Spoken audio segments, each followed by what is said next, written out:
This week 4 NFL DFS main slate is setting up to be a fun one because we got some high totals and tight spreads once again across this slate, including what should be a banger of a game this week with the Washington Commanders taking on the Arizona Cardinals. For today, we are going to break down that game. We're going to break down other key games across the week 4 NFL DFS main slate, letting you know what we're stacking, which game stacks we're going to go towards for this week, and our top plays each position over on FanDuel. This is the Heat Check, a FanDuel Research podcast. My name is JimSannes. I am a managing editor for FanDuel Research, joined here as I am every Thursday by Brandon Gdula. He is a senior managing editor for FanDuel Research. Check out his work at FanDuel Research, FanDuel.com/research for all of that. Brandon, we are on to week number 4, and it's my favorite slate so far this year, just based on the game stacks. How are you doing today?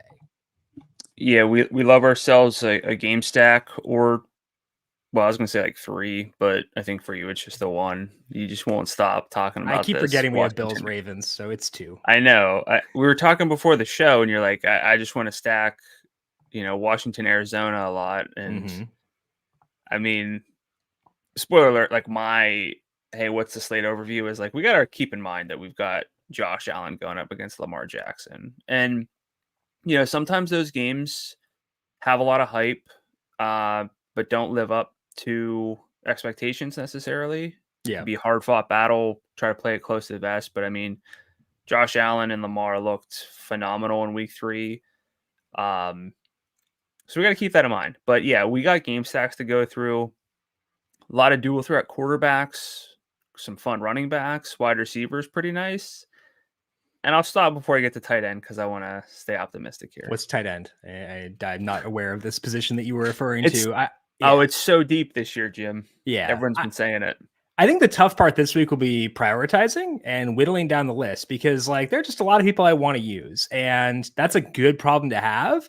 And honestly, we changed the format for this show a couple weeks ago where we don't do our loves beforehand. We kind of craft them out throughout the show. Thank goodness, man. I didn't want to choose before we were talking throughout this one. I think that there's still a lot to be discussed and a lot to be decided, which we'll do throughout the show for today. We're going to dive into injuries first, followed by game stacks. We'll talk some weather. We'll talk about some key trends to know and our top plays at each position throughout the show for today. But first, a reminder to make sure you are subscribed to the FanDuel Research Podcast feed. Wherever you get your podcasts, we are here every Thursday breaking down the top plays across the NFL DFS slate. Also, we have launched a new YouTube page for both the Heat Check and for Covering the Spread, our football shows, both college football, the NFL, and the Covering the Spread side of things. We are live 6 times each week, Monday through Friday, breaking down best bets and DFS plays. It is a FanDuel football betting page. Go to that. You can find it on my Twitter account. Go subscribe to that page. Turn on notifications. And if you're watching YouTube right now, leave us a thumbs up. We appreciate all of you as always. And again, we'll be live here at this brand new channel every Thursday from now to the end of the NFL season. Hey, NFL fans, you can make every moment more this season with a big return on FanDuel, America's #1 sportsbook. So when you get a hunch in the middle of a game, you can check out the latest stats, view live play-by-play, and so much more on the same page where you place your bets. You'll get started with $200 in bonus bets guaranteed when you place your first $5 bet.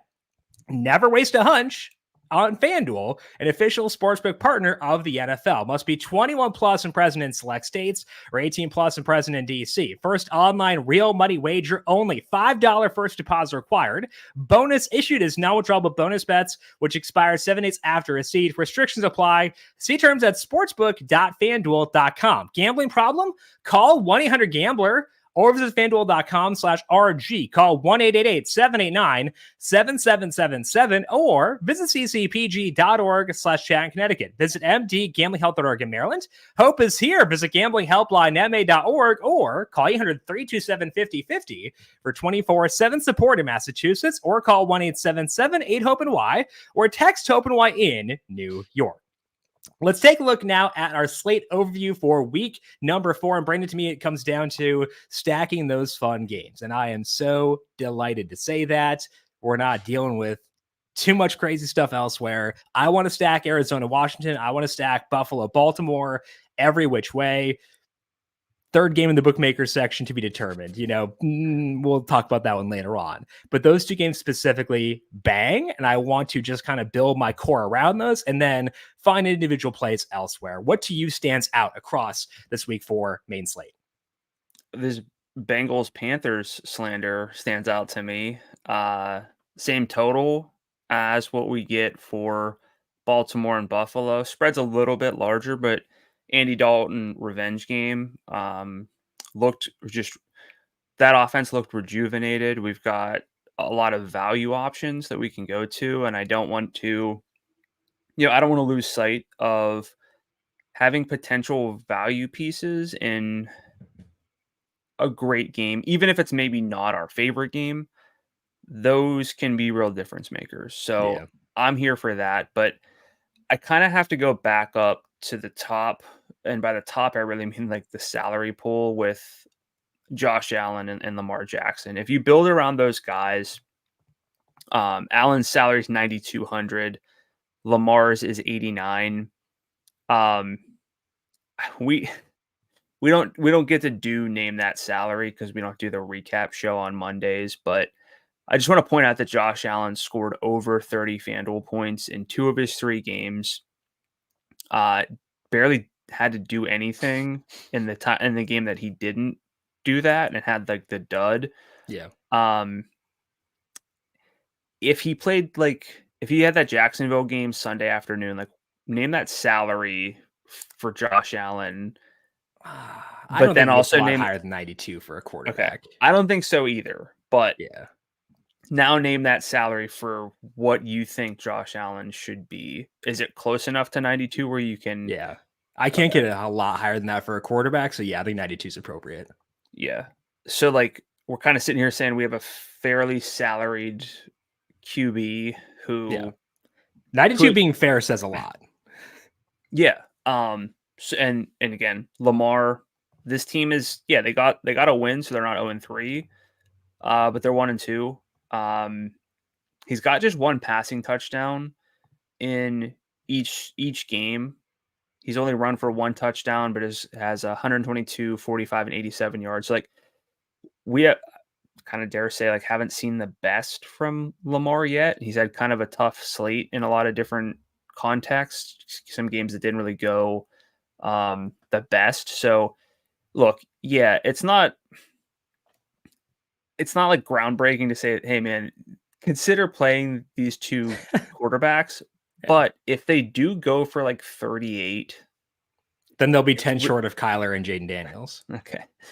That's the thing though, is like can anyone match that? Yeah. So I think those 2 can. I think so. There might be. That's probably just those 2 this week.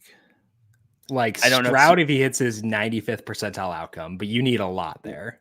Well, the Jaguars. So I mostly agree with what you're saying. Yeah, the Jaguars can unlock a 95th percentile outcome from a QB like Stroud, because the way he gets there is throwing for like 425 yards and 5 touchdowns, and after what we saw, that might be possible. So definitely could. Yeah, I think that keeping in mind Lamar and Josh Allen is important. We'll talk about that game plus Cardinals versus Commanders later on. Can I throw in? I know we're going to talk. Well, we're going to hit on the Eagles later, right? Oh, we're about to talk about them right now. Okay. The injuries. Right. Well, great timing. Let's talk about key injuries impacting this week 4 main slate, because Eagles could be without Devontae Smith, A.J. Brown, Lane Johnson. All did not practice on Wednesday. They have a bye coming up. And Lane Johnson's had a lot of concussions throughout his career, so I kind of think that he's not going to play. Devontae Smith's looked really bad. So I would kind of bet that they're without all 3 of those guys. So if we assume that those 3 are out, how much does that downgrade Jalen Hurts and Saquon Barkley for you against the Buccaneers? So it does. Obviously downgrade the offense is something we talk about a lot, where like, there's going to be more opportunity, although Barkley kind of has, I don't want to say as much opportunity as he can handle, because there's still room for that to grow. But it becomes a balancing point where Saquon Barkley is, I believe, 2nd in adjusted opportunities per game and snap rate per game among running backs, or thereabouts. Could be scrimmage yards instead of adjusted opportunities, and adjusted opportunities carries plus double your targets for. He's second in scrimmage yards. If you omit Joe Mixon, he's second behind Kamara. That's, I think, the stat I pulled for stock up, stock down this week for my article on FanDuel Research for anyone who wants to check that out. But good plug. Proud of you. I kind of had like, 97 offense is going to be down. Can't really get there. We used to play Christian McCaffrey in a much worse offense at like 10-3 because his workload in terms of red zone share, receiving ability, just like there's still touchdown equity here. Mm-hmm. This is one of those weeks where it's like, can't really justify it. Have other options like these. And we don't really do like the box score, like look at these numbers, even though I just did it with Josh Allen, but like it's good context. Yeah. Yes, this offense is going to get worse, although I did look into it, and the numbers since 2022 without Devontae Smith, but with Jalen Hurts, according to Next Gen Stats, have been kind of like there's a big difference. They get a lot worse. And that's before you also take out AJ Brown and Lane Johnson too. But without, and it's a small sample of 55 plays. But without AJ Brown, but with Jalen Hurts, their numbers actually improve, which kind of speaks to like a little bit of flukiness, randomness sometimes in small samples like this. And then shout out WrestleMania legend Lane Johnson. But I still think that this offense has a pulse. They've got one of the best quarterbacks in football. They've got one of the best running backs in football. They've got a tight end who can do some stuff. Like, I know the arrow's down, but for me, it's mostly Saquon Barkley. And I don't know if I can't chase Dallas Goedert at the salary. No, so $7,500 on FanDuel this week. Yeah. Probably not going to get to Hurts unless we sit here and say they're just going to run the ball. Hurts will get 15 carries and Barkley will get 24 and 8 targets or something. Basically, for me, it comes down to Saquon Barkley and making sure I don't just overlook him. I do think it was worth an extended conversation because, again, it just hit me before the show. Like, I mean, we play McCaffrey historically in this role. Do you like Barkley that much or probably not? So we opened the show by talking about how tough it'll be to whittle things down. Mm-hmm. I think if I can whittle down an offense missing its stud right tackle and its 2 best wide receivers, I should do so. So that to me is the big thing is I've got a lot of options this week. I don't want to force it with an offense that's that beat up. That's kind of where I come down on it. Is it forcing it though? Well, it's not. It's forcing it because I have so many good alternatives. Okay. Like I can be different without being dumb elsewhere and in better situations. I think if there was a Saquon immediately once those guys are after their bye. Okay. Kind of hope he flops this week so we get a lower salary off the bye week.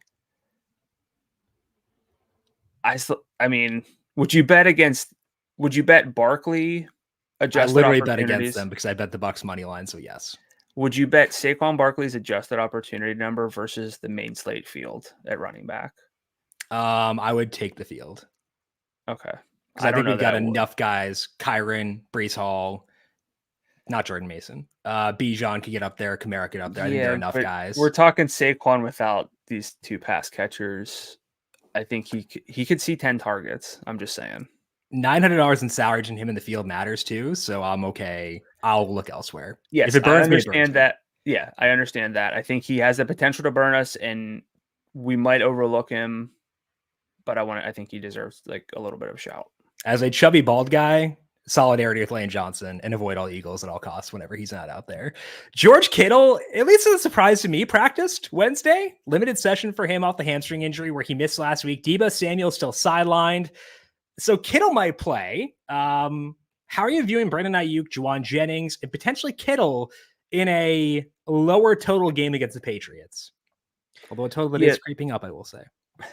So, I'm going to plug another article from FanDuel Research. Keep going.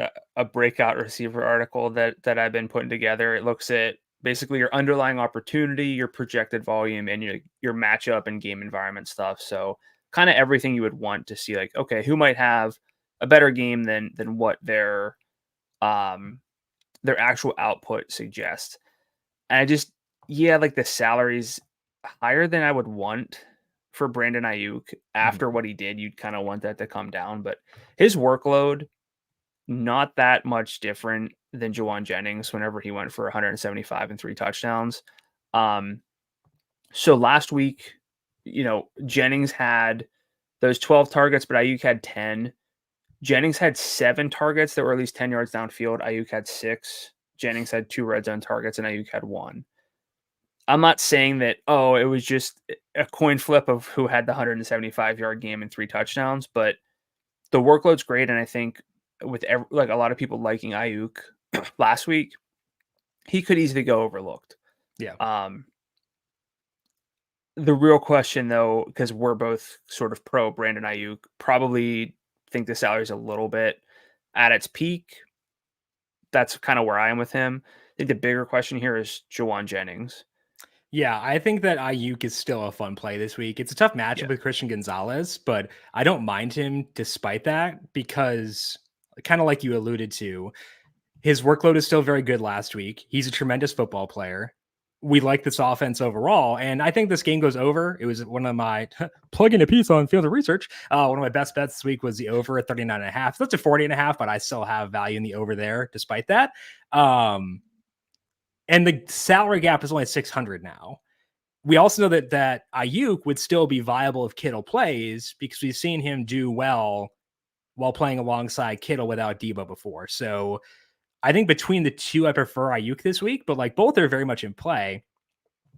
They're in good ranges at receiver. Like Nico Collins is 77, and I freaking love Nico Collins this week. Marvin Harrison Jr. is around there too for Ayuk. So I do want to get to Ayuk for sure this week. I think that he is someone consciously want to work in, not for cash games. I think I could do better there, but for tournaments, yes. What about Jordan Mason? 88 is not a low number. He deserves that, but it's not low. Yeah, it's not low. It's hard to argue with the workload. It's a matter of whether you like the game. I know you're on the over, but that's still at a low expectation. Yeah. It's not fair to do this, but Mason in this game versus like going back to Saquon, I might be receptive to trying to reshuffle things to get to Saquon. That could be silly. But I've seen enough Patriots games where things can just get ugly. They could also get steamrolled. I know the spread's massive. And that's good for Mason. I think he told me that your like opportunity model for running backs is really high on Mason this week. I think my running back scores are super high in this matchup as well. The model I'm referring to is one that just judges based on game environment. It likes Mason because I like the over and it's a larger spread. Yeah. I think that he's priced at his peak without the passing game work. So that's kind of my issue here is I'd rather spend down for Breece. Like we're going to talk about Breece Hall a lot because it's like, okay, I could spend 88 for Mason or spend down to 8,000 for Breece. I'm going to take Breece every time. So that's kind of the key hang up for me with Mason. Whereas like, if we're talking some other guys we'll discuss later on, and James Conner and Brian Robinson, like I'm spending down and getting off Breece, whereas here I'm spending up, and I don't think I can really tolerate that this week. Yeah, I agree. I think 88's at his peak, and I think he's a great player. Oh yeah, I think it's a good offense, but I don't know if he's gonna have slate burning upside in this matchup. Kittle's salary is 7,000. Would you go there if he gets full by Friday or no? I don't know that I can because tight end's been such a lack of priority for me. I know the upside potential is, it's kind of non-existent for most tight ends, and Kittle has that. I know Dallas Goedert just had 170 yards. I wouldn't bank on that. I think 75 of that came on one sort of busted play, and where the two dudes ran into each other.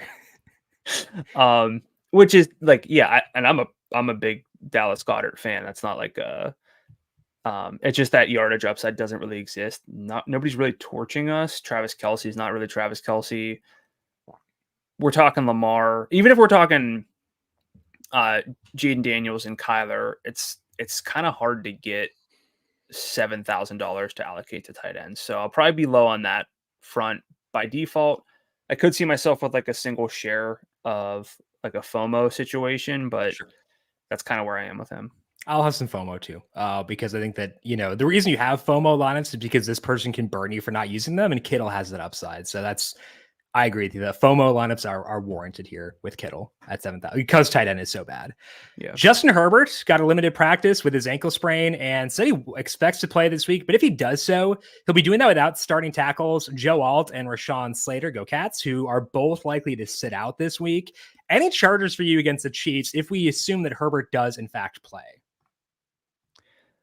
I don't love this team because they want to run the ball. I don't love this game because I think this game could just be kind of ugly. No downfield passing really from Mahomes. A lot of rushes from the Chargers. Maybe that's too dismissive, but I also don't think we're really getting any breaks here on the Chiefs side.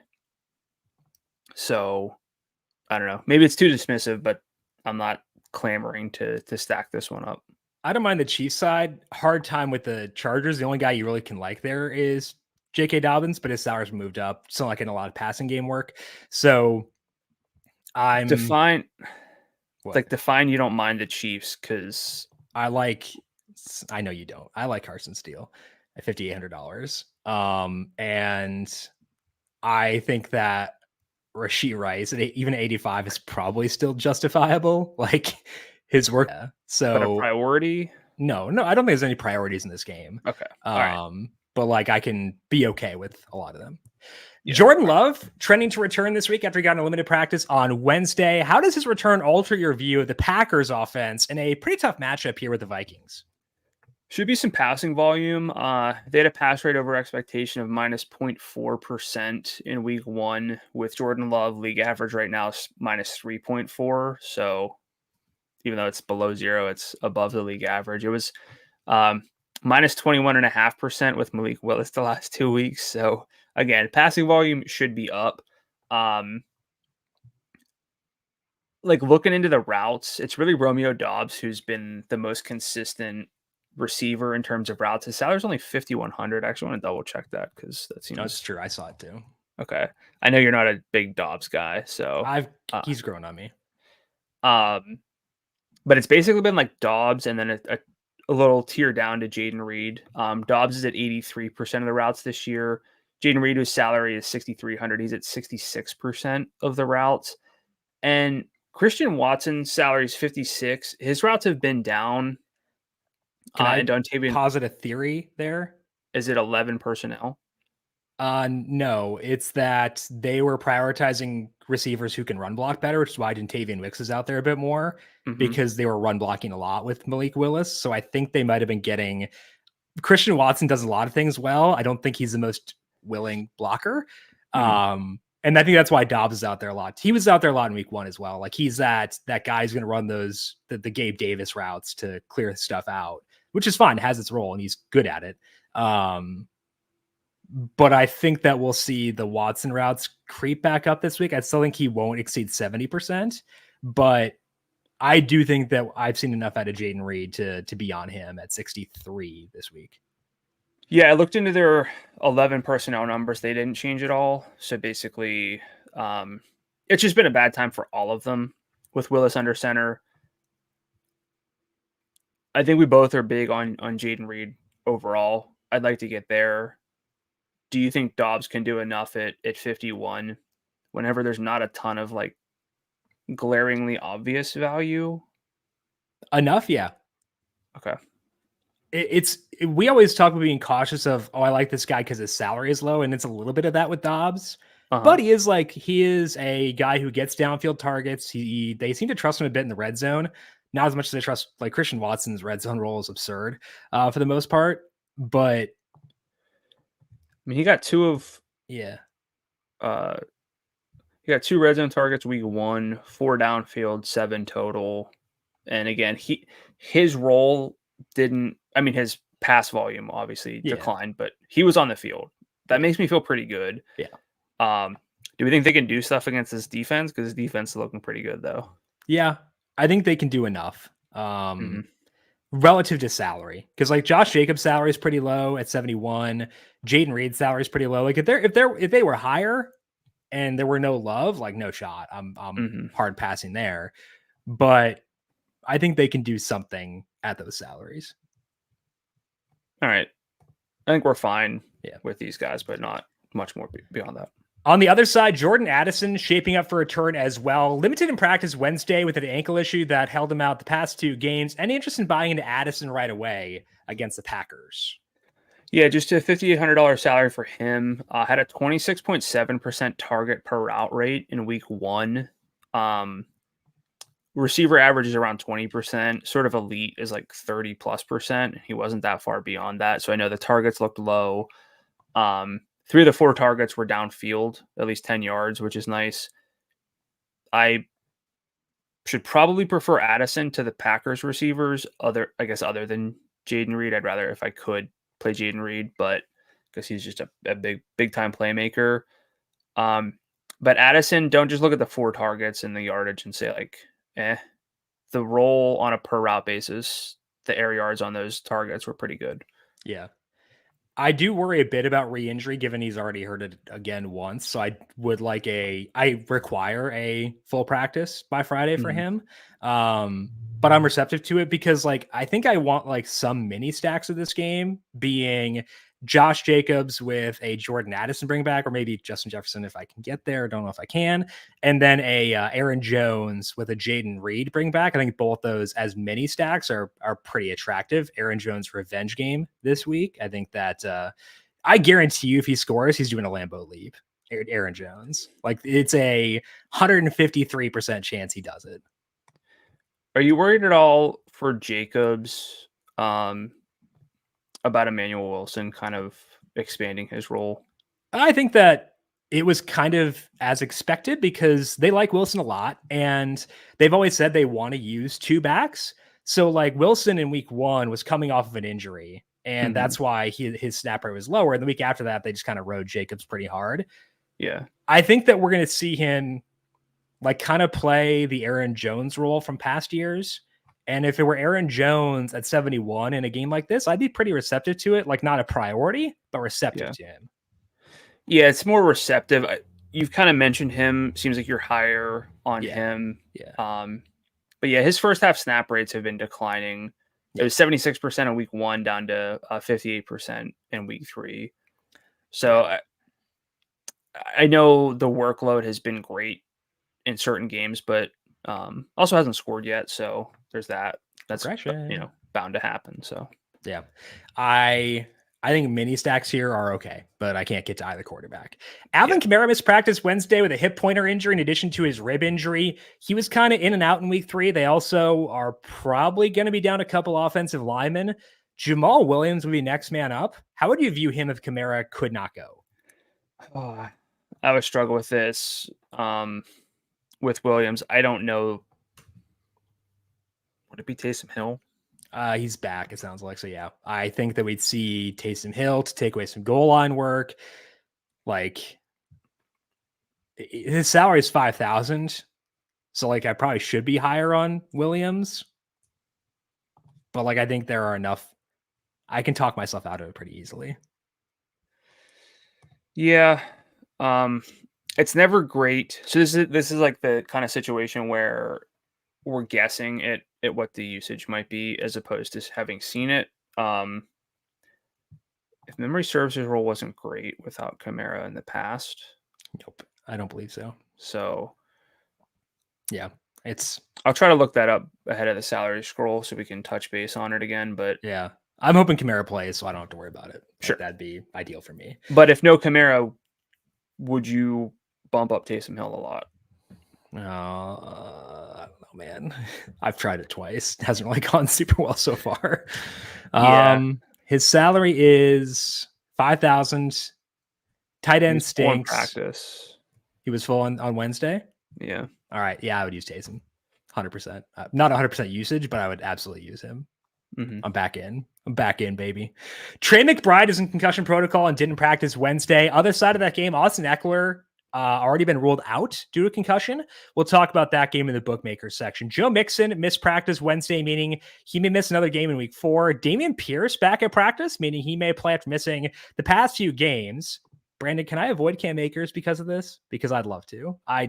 It was as bad as expected last week. I think it was as good as expected last week in terms of the role. He just didn't get a lot of volume, got bailed out with a touchdown. I'm out. I'm good to be out. We can move on, I think. And arrows up in the passing game there.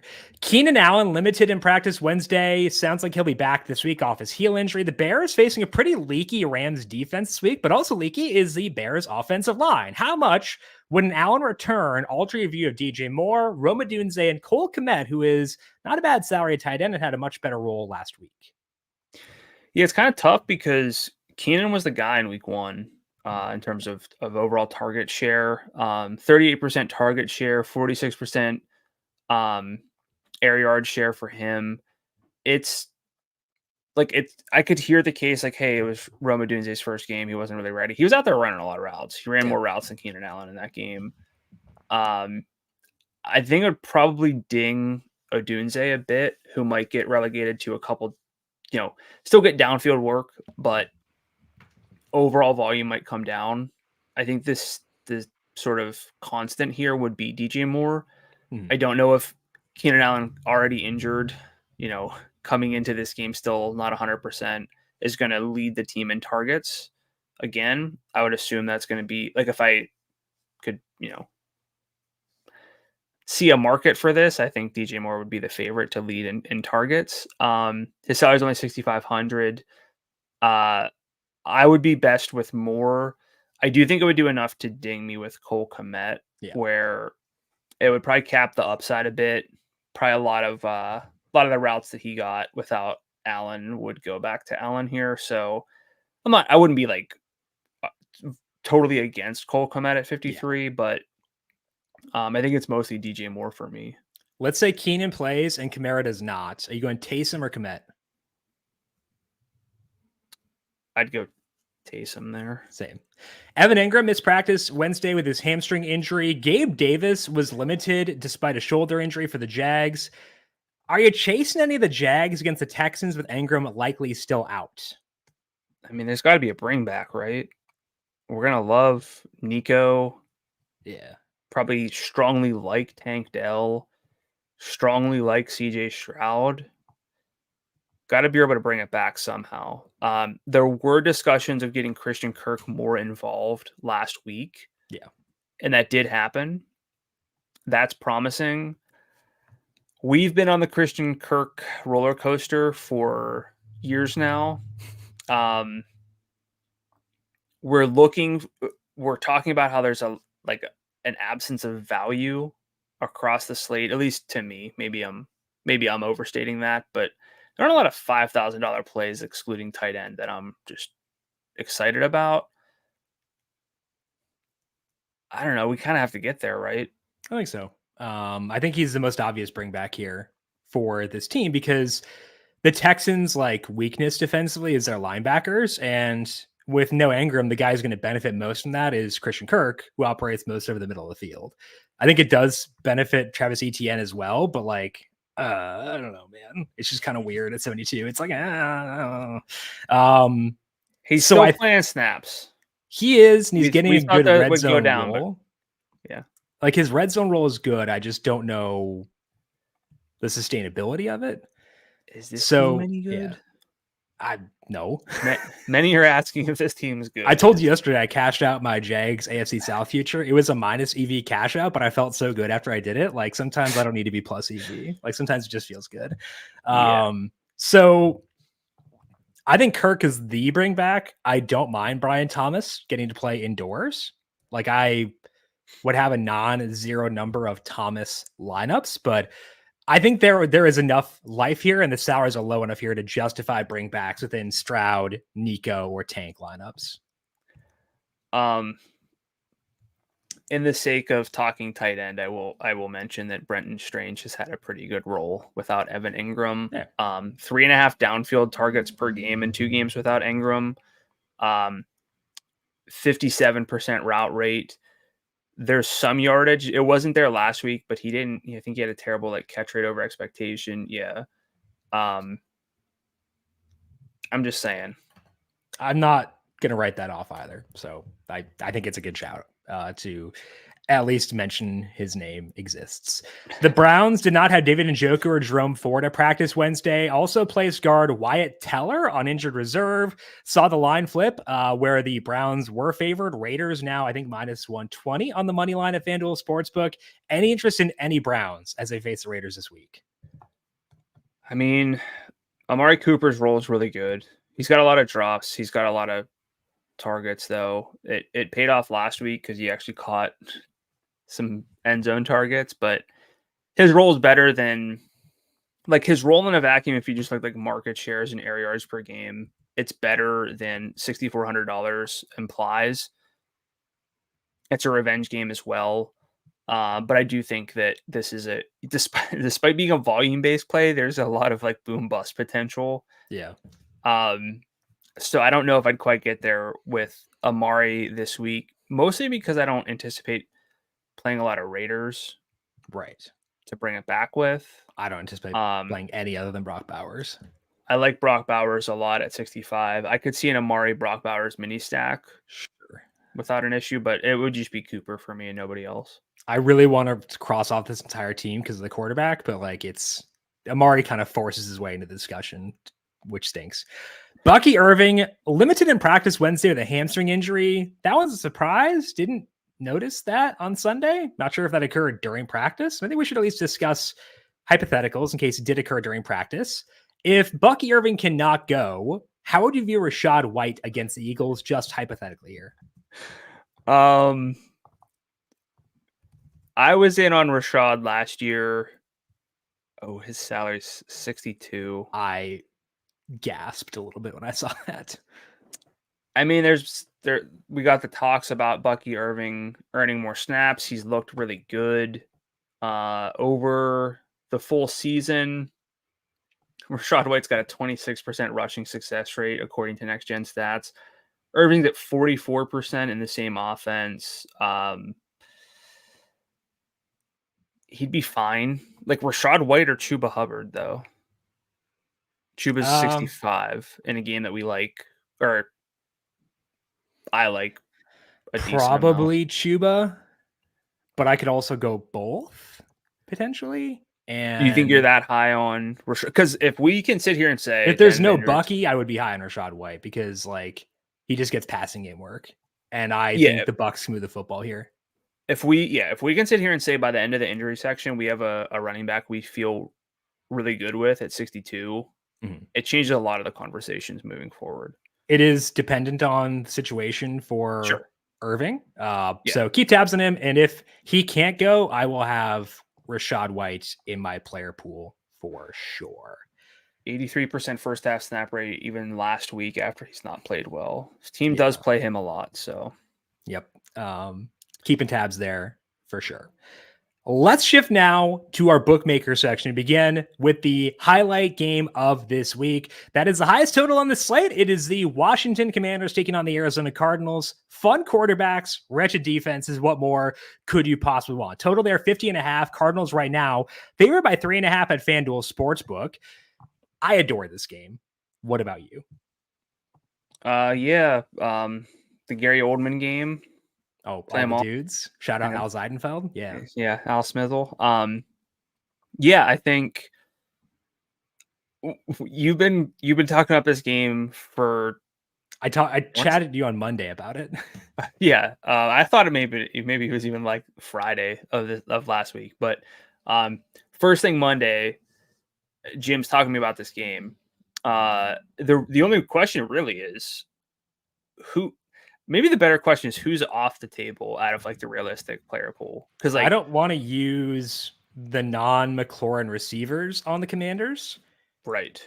And does that include Zach Ertz? I know receivers. He is a body who is on the field. revenge game as well. Gosh, what's his salary? 51. Yeah, fine. I'll use him. I don't want to, but I will out of obligation. Okay, so let's just rifle through this then. Both quarterbacks obviously in play. 100%. And they are the top two quarterbacks in the slate for me, above Lamar and above Allen. I think with salary, that's very justifiable. Yeah. So both quarterbacks, Brian Robinson. Yep. With or without Eckler? He's not going to play. He's already been ruled out. Oh, okay. So yes. James Conner. Yep. Marv. Mm-hmm. Terry. That's 6. Ertz is 7. It's a lot of dudes. And Michael Wilson is kind of the cutoff of like, okay, let's put your money where your mouth is. How high are you on this game? Can you get to Michael Wilson? Can I? Sure. But like, I think he kind of falls into the Dobbs discussion where I think I'd maybe rather use Dobbs. Wilson's salary is $5,300.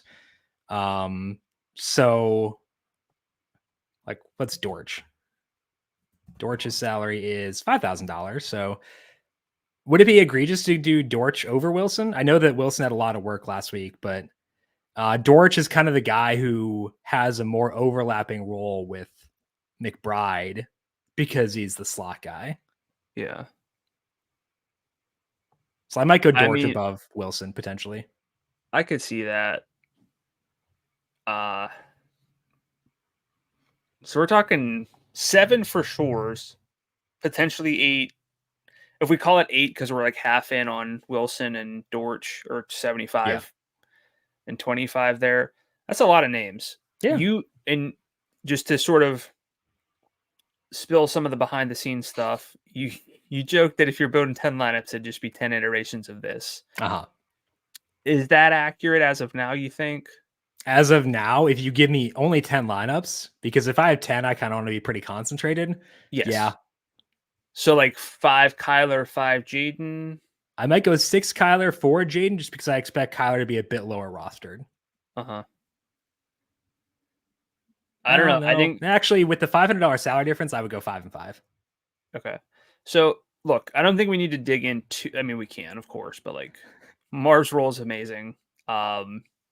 Especially if there's no McBride, there's no way he doesn't see work. Right. Brian Robinson without Eckler, he's going to get passing game work too. He's already running routes. I don't know. Is there anything like we need to be conscious of here? Is it maybe James Conner? Yeah. So, I think that all those guys are fine. I think it's worth noting. Robert on YouTube is mentioning that Elijah Higgins is 49. As listed as a receiver on FanDuel, he is a tight end, but he used to play receiver, which is why he's listed at receiver. He would be the guy who's like the direct backup to Trey McBride. I kind of wish they would have Tip Ryman up there because I have some dynasty shares that I could use a little bump for. I don't think I'll get to Higgins.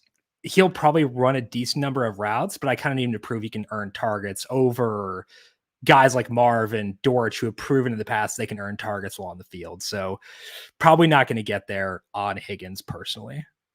Yeah, especially taking up a receiver slot is tough. I wouldn't like flex him either because I'd still have to play a tight end. And like you said, the earning targets is a big part of it. He's below average in target per route rate to sort of account for limited volume. Where are you on F1? Terry McLaurin. McLaren is back in Formula One this year. They're going to win the Constructors Championship. Terry is back. 6 targets, 100 yards, and a tud. Could have a second tud on Monday night as well. $6,500 did not get that Monday Night Football bump. Where are you on Terry in this matchup? So he had a pretty pedestrian week 1 in terms of market share, but the last 2 games he's been at 26% and 27% of the team's targets. You love to see that. He's at a 55% air yard share, and that's split with 3 downfield targets and 1 end zone target per game. And his target per route rate's 26%, so just below that elite tier. For 65 in a game that we like a lot, he's kind of back on the menu of the 6,000 range has been really nice at receiver this year. Terry historically has been kind of just, and then Terry McLaurin because he gets all this work. Like Terry McLaurin and I guess we can do this later too, but just quickly, Terry McLaurin or DJ Moore? McLaurin. Like McLaurin's odds of getting a 40% in-game target share are just higher than, Amari Cooper's right there. But I think, is Terry going to do enough for you to be in consideration for your top lineup? Or if you're building one lineup, is Terry doing enough? Well, I'll probably be stacking this game, so yes. But if you're talking about like a cash game lineup, no, because I think they can run the football at will here, and I think they might. So that'd be my concern there. So single entry lineup, yes. Cash game lineup, no. Who is your favorite? What's your favorite stack here then? Probably Jaden Daniels, Marvin Harrison Jr., and then to be determined if I decide to go with Terry as another receiver, or if I decide to use those other two receiver slots to stack up, Bills Ravens, or stack up some other game on the slate. So you're considering Daniels naked. Okay. Yeah. How are you this high on this game then? Well, because I adore both the quarterbacks, and I think they're my top two quarterbacks in the slate. So it's kind of hard not to love the game. I don't know. I feel like that's not a typical, I love this game. There are too many names to stack, and you're like, I might just play one quarterback here. Too many names is I think that's a mistake, because we have usually the issue there is it's spread out market shares. We can assume that Marv is going to get a 25 to 30% market share. We can assume that McLaurin will get a 25 to 30%, 22 to 28% market share. And we know both the running backs are going to get enough work to be viable. So I think that it's concentrated enough to feel really good about it. I think the stack here is Kyler, Brian Robinson Jr., and Marvin Harrison Jr. Then nope, you're right. I like that. That's a better stack than the one that I had. If that's where you are, you're, and this is why I love doing the show, because it makes you think about this. It's like, okay, you're building a lineup.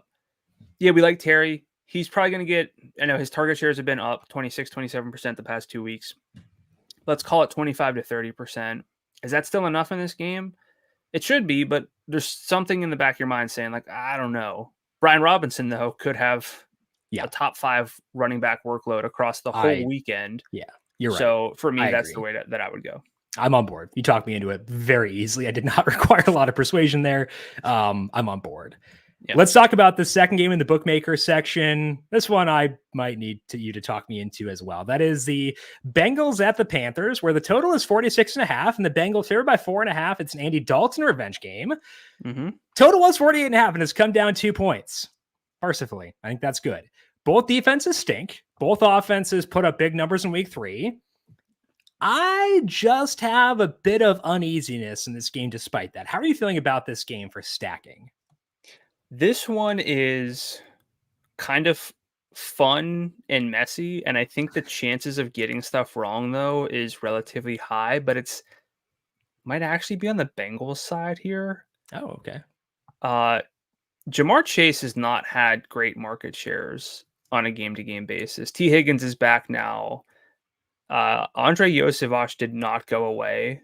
I know how it sounds to be like, yeah, Jamar Chase coming off a 2-touchdown game, massive touchdowns. Let's temper expectations. His workload's been kind of middling, at least for him. His single game target shares this year have been 21%, 15%, and 18%. The 18% identical to Yosevich last week, with T. Higgins back to get 16% of the targets.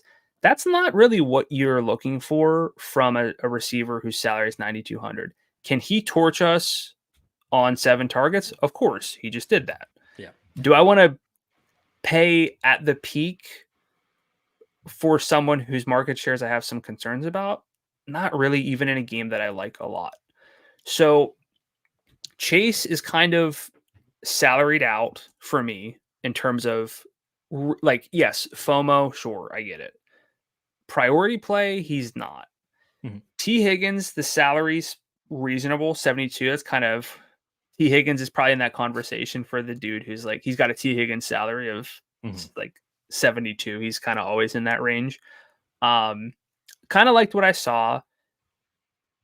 Hasn't historically played well against zone defenses, something I've been looking into a little bit with, shout out Aiden Cotter there, but I don't really see myself clamoring to play T that much.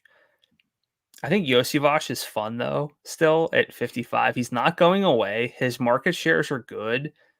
He's a touchdown scorer. The yardage. I just want yardage juice, and he doesn't have it. I can understand that. Yeah. I get. Like he's Juwan Jennings. He's Tyler Boyd. It's fine. He's old Juwan Jennings. He's not Tyler Boyd. Yeah, he is. Come on. Yeah, he is. This is the most Tyler Boyd game log I've ever seen. Not those touchdowns. He's more Tyler Boyd than Tyler Boyd was. No. Yes, he is. That's not a bad thing. Tyler Boyd is a good football player. He just wasn't great for DFS. What about Zach Moss? I was going to ask you about that. He's kind of the name I keep going back to because I said I like 63. He should be 63, not 69. Like I'm annoyed because about his snap rates have been 67%, 82, and 77%. He's on the field. This team had an ugly start to the year. Yeah, I would say, including sort of, that Chiefs game, his snaps were, or sorry, his carries went up a bit, but this team got off to a weird start. I know I'm citing market shares, but like snap rate, Zach Moss, pretty good. And frankly, he looked solid enough to me Monday night. I think he's very much in play. I could see myself doing a running back stack here with Zach Moss and Chuba Hubbard. Moss might be my favorite Bengal though this week. Zach Moss at 69 or Brian Robinson at 73? Robinson. Zach Moss 69 or Chuba Hubbard 65? I feel safer with Moss getting an 80% snap rate. Okay. So Moss. Zach Moss 69, Travis Etienne 72. Moss. Josh Jacobs? Moss. Interesting. So I'm higher on Chuba than Moss. I think it's close. I should probably lean Chuba, but I think it speaks to the fact that I like Moss a lot because Chuba probably going to pop in all the optimizers again, which makes sense. But I think Zach Moss, he's very easy to overlook. Yeah, he is. I just wish that salary was 63 and not 69. Like that's my annoyance with him. Other key potential value play here is Deontay Johnson, 62. Got a massive workload last week. No Adam Thielen for this week for the Panthers either. He is on IR. Deontay got 100 yards, which I didn't know was legal for him. He has like an NFL record number of games with double-digit targets and like less than 80 yards. Is Andy Dalton finally going to make Deontay Johnson be a yardage upside guy? Because like I'm hesitant to believe that, and I actively want to pivot off him this week if he's going to be chalk. I would imagine he'll be popular. Not sure how he isn't after what he did last week and the salary being what it is and the game environment being what it is. But I understand where you're coming from. I just don't know if we necessarily have to run away from it and by it, I mean, probably double-digit targets. Double-digit targets, less than 80 yards. That's a Deontay Johnson. He's not playing with his best quarterback of all time, which might not even be a stretch. Mason Rudolph, man. Let's not downplay Mason Rudolph yet. Well, you get to see him Monday night, second half. It'll be good. Half of his targets were at least 10 yards downfield. He had 4 end zone targets. I understand where you're coming from. I know there's bust potential, but there's also bust potential with other pass catchers. It's less about bust potential and more about like, I know he did burn us for not using him last week, but I still feel like I still want to question the ceiling for him. personally. Look, I liked going back to that breakout model. It was kind of all over Deontay for getting some good leverage and just getting opportunities and market shares and then stepping into a good game. He's again stepping into a good game. We want to talk about, like, okay, assuming someone's market share, he's probably got one of the safest market shares in this tier. I know we'd probably go, would you go DJ Moore or Deontay? For cash games or tournaments? Both. Because cash games, I feel fine with Deontay. I just hate his upside. Well, you made it sound like you weren't even. I should. Because I know you need up. Right. We both want upside in even cash game formats. I think he's fine for cash games. I think that the role is too good to ignore there. Yeah. I actively want to pivot off him in tournaments, and I think I can do so because, like, in that salary range at wide receiver, you've got Jaden Reed at 63. I don't question his upside. I question his floor, his median outcome, but I don't question his upside. You've got Rashid Shaheed, 61, George Pickens, Khalil Shakir, Tank. Like, there are a lot of guys I can use to pivot off of Deontay Johnson. So for cash games, fine. For tournaments, like you were asking before, my highest dollar single entry, what's the stack for Commanders Cardinals? I can guarantee you Deontay Johnson will not be in that highest dollar single entry lineup. I don't know. His workload is still good with Bryce. He just earns targets on his routes. I think that's relevant. Nothing with them. Just going to keep on coming back to that. Okay. All right. Where are you on Chuba? I know you said you prefer Moss, but I think I prefer Chuba. And I think he's one of the, like, median expectation perspective, and honestly a bit from an upside perspective too, probably one of the better running back plays at salary. And it pains me to say that. Yeah, I probably should go Chuba instead of Moss. But it's mostly about how I feel about Moss, where I think I'm higher than sort of consensus. And again, everyone's going to love Chuba. But it's almost like a why not both sort of situation. Sure. For me, Chuba's been active. I think the thing for me is, like, I know Chuba was productive, and we want to talk about, like, upside and everything. He's a 60% snap rate guy. Zach Moss has been like an 80% snap rate guy. I think that stuff at some point is going to win out in the long term. I know, like, market shares matter too, and Chuba was involved on the ground on his snaps, but I still think there's bust potential here.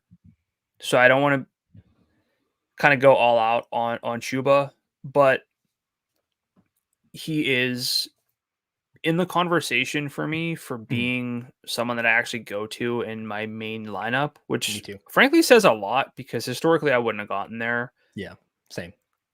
But I think we need some salary savings, even if you're playing, like, if you want to start with, like, Jaden Daniels at 82, you got to find salary elsewhere. Yeah. Especially if I want to go with Marv too. Yeah. Like, you want Marv. Yeah. So I think he's my favorite, like, salary saver of the week, honestly. And you know that I'm not a big Chuba guy, so that says plenty, I think. Neither of us really are. Yeah. Will you use either quarterback? No. The hair vibes are so different between these two guys. Shout out Oliver on X. He photoshopped Joe Burrow's hair on both of us. It was upsetting, but it was well done. Yeah, there you go. See, I don't have it. I don't have it Brandon styled and gelled, but I love it. Hair game could not be more different between these two guys. Look at Andy. Good for you, man. I'm not going to use either quarterback. Will you? No, I would be maybe more likely to use Dalton though. Sure. $7,000 is fair. I wish Gesicki's salary were lower. 56 is kind of tough if he's splitting routes with Eric All. So yeah, not going to be super enthused there. Any final thoughts for you on this game? No, I like both running backs a good bit though. Let's talk Bills versus Ravens right now at FanDuel Sportsbook. Ravens favored by 2.5. Total in this game is 46.5. It is a Sunday night hammer. The Bills have been unreal so far, and the Ravens offense came to life with a run-centric approach last week. So what's your view of Bills versus Ravens? Has so much potential here, but also wouldn't surprise me if it ended up being so close to the vest that neither team wants to make a mistake, and it is a little underwhelming. I don't know how teams are going to limit Josh Allen he looks so good right now. And I think his receivers are solid, but they're not anything, phenomenal. So that is a little bit of a concern, just making sure he can get enough in potentially tougher matchups here of being just a complete like fantasy sicko. So I do this all the time. It's like, can you envision this game being 0-0 as that first quarter, like Chiron comes up, they cut to commercial? Probably not. Yeah.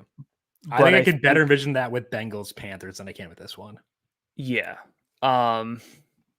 So the question then becomes, we know we love both quarterbacks. Yeah. Are they your QB 3 and 4 after Jaden and I think Kyler? that it's those two plus CJ Stroud are like the consideration set for QB 3 for me.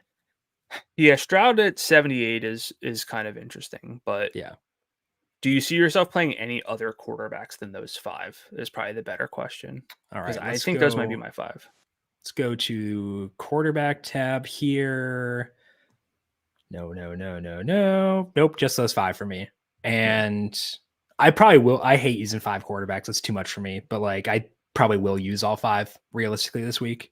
Yeah. So we build around those guys. If you have lineups with Allen and Lamar, how are you? Or, we could play both these guys without anyone else on their team and hope that they rush for touchdowns or just spread it around enough. Sure. I'm okay with that. But who else in this game are you interested in? James Cook. His salary is $7,800. Has not had to play all 4 quarters each of the past 2 weeks, and has still put up absurd numbers. And like the yardage numbers have not been amazing yet, but he has the path to really good yardage numbers because he's very efficient on the ground and he gets creative targets in the passing game, which gives him really good upside there. Like at the first play of the game on Sunday was a downfield target. It was not technically downfield, but like he had a 20-yard gain on the first play of the game through the air. So and he dropped the downfield. I don't know if it would have been downfield. Dropped that touchdown. So I think that James Cook at 78, really fun play. Really do like him. I'm going to pause on Cook here because he's sort of the obvious name other than the quarterbacks to me. Yeah. We know that his workload the last 2 games has been limited due to blowouts. They've given up 10 points in the last 2 games. But that first game with Arizona was pretty close. Did he get dinged up or anything? Early on? He doesn't tend to play a huge snap rate. But he had 19 carries and 3 targets. Yeah, because like his first half snap rate's been about 50 to 54% each week. Like Ty Johnson's pretty good, and they've got Ray Davis as well. So I don't think he's ever going to be a 70% snap rate guy, even in like perfect conditions. Now, that gives me a little bit of pause. Sure, just going to kind of say it. But his opportunities per snap numbers are like great. I just kind of want to throw some caution out there because I don't know if this is like, well, now that it's finally going to be a close game, he's going to play 80% of the snaps and have 25 carries and 5 targets. I just don't think that's his role. I think that baseline expectations, 15 carries, 5 targets. So that's 25 adjusted opportunities, which is not amazing for his salary. Yeah. But like tied to Josh Allen and with how good this run game has been, that's still enough to be a tournament option for me, not cash games, tournaments. Yeah. I just wanted to kind of pump the brakes a little bit. Totally. Yeah. With Cook. That's all. I get that. Derrick Henry is oversalaried, right? Yeah, but he's always going to be. That was clear. Last week his salary was up if memory serves. Mm-hmm. And then he looked good. I mean, look, he's gonna have a great red zone role. He looked good to me for the first time all year. It's Derrick Henry. Is he gonna break a couple? Is he gonna score twice? If he does, probably want some Derrick Henry. If not, I mean, if they fall behind, toast. You're probably not. You're toast. And I think they can. I bet the Bills money line for this game. So I hope they fall behind. That'd be great. Receivers, I do like Khalil Shakir, 6,000. I've been a bit hesitant with him because, initially was not playing a lot in the 2 receiver sets, but like he's been productive. He gets open. It seems like they're willing to scheme stuff up for him as well, which is encouraging, but he's not dependent on those kinds of touches. So I think Shakir 6,000 would be my prime stacking guy with Josh Allen. Not opposed to him in a non-Allen lineup as well. So how do you feel about the pass catchers here? And we'll lump in Zay with that discussion as well.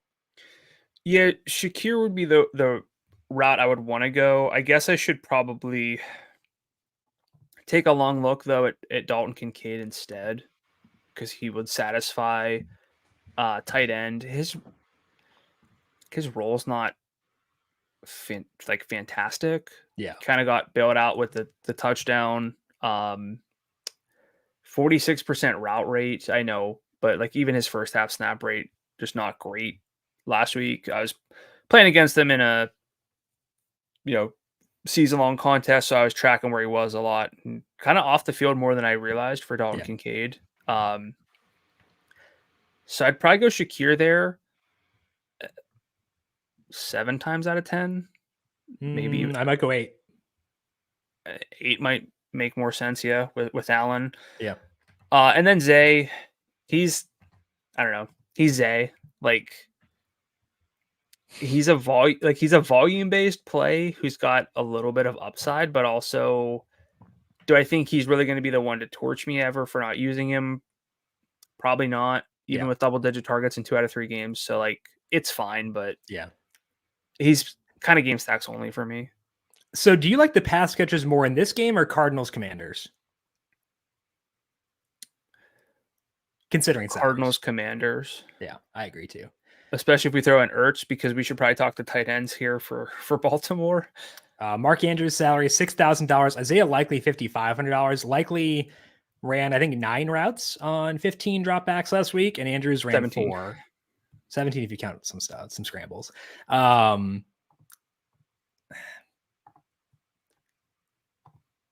Eileen Likely at 55. He has a path to upside, which is not true for all tight ends. So like, I know that like the median expectation is bad, but like, again, he's got juice and not everyone does. Yeah. So Likely's route numbers have been 46%, 44 and 53. So like, but last week was so limited with the volume that one route here kind of changes stuff. I think if he ran one fewer route, he'd have been at like 4. He's basically been at like 45%. So like his role didn't change and improve after that week 1, which is telling. But Mark Andrews went from 54-62 to 24%. Yeah. And Harbaugh came out and said like it's going to depend on the game plan. Like we're not going to go out of our way to, and it's possible Mark Andrews isn't 100% healthy too, coming in with was it an ankle into the season. So I've got like no real fear of missing out for Andrews. Biggest concern would be that he just scores twice on 3 targets, but that's not going to necessarily torch you. I don't think the 100-yard upside's there for Andrews. So this game's fun, but it's mostly the quarterbacks for me. Yeah. I know we're both good with Cook. I don't want to sound like I'm not. I just want to kind of clarify that I don't think he's going to his role is going to get, unleashed here. It's just not really how they use him. And the pass catchers are okay. So it's kind of a hard game to stack. It is. And I think that's somewhat concerning. But I do like Likely because, again, he has a ceiling most tight ends do not. Let's talk now about the trends we are looking at for week number 4. And you keep track of pace. Another shout out to the FanDuel Research. Great website for content. You keep track of pace each and every week and try to identify the fastest games, things like that. What have you noticed through the first couple of weeks as far as teams up and down in pace throughout the course of this year so far? Yeah, I mean, we talk pace a lot. I don't really know how much like other people talk about pace, but it's important for us. It's kind of easy to overrate. It's also easy to kind of like, it's hard to define pace because teams play slower with leads. They play faster if they're trailing, 2-minute warning stuff. It's tricky. So I do what I can to adjust each and every play for expected pace to get more of a baseline, and I post those results every Tuesday on FanDuel.com/research with the the added caveat of like averaging out pace for each game to see which games are fastest and slowest. But here I'm taking more of a like who's playing fast on the main slate. What does that mean? Who's playing slow on the main slate? What does that mean? Because long term, there's it's kind of hard to predict play volume, largely because there's only so many plays that are physically possible in 60 minutes of regulation. There's like a bare minimum number of plays that have to be run, and there's really only so many plays that can be run. Like half of games are within sort of 10 plays of each other, from the 2023 season. It's a pretty tight dispersion. It's those outlier games where teams see 75 plays that we kind of want to say, hey, this could happen. Or teams that are actively okay saying like, let's try to keep everyone below 55 plays. Like that'd be great. So that's kind of what we're trying to identify here. And for me, pace leaders on the main slate, and again, it's just kind of, there's plays per game, which can be fluky based on who you play, big leads, small samples right now, overtime, etc. But teams that are playing fast and either have a lot of plays or maybe don't have a lot of plays and could see more plays, it's kind of what I'm going to hit on here. The Vikings, for me, the fastest main slate team, but they're bottom 4 in plays per game, despite a league best pace. They've got a pass rate over expectation of plus 2.7%. Again, league average is minus 3.4% right now. It's 5th in the NFL. They've had some blowout games, some games that just kind of are wonky. It seems like they might want to play fast, so they could be in line for more play volume. I think that's relevant, especially if you like someone like Aaron Jones this week. The Browns, 3rd in pass rate over expectation. They're already 5th in plays, so I don't really see a whole lot of change for them. The Texans are facing like a slower Jaguars team this week, but they're one of the most pass-heavy teams in the league. They're already top 7 by plays per game. They could take a step back if the Jaguars try to muddy this one up, but I still feel really good with the Texans long term. The Colts, though, last in plays per game, 28th in pass rate over expectation.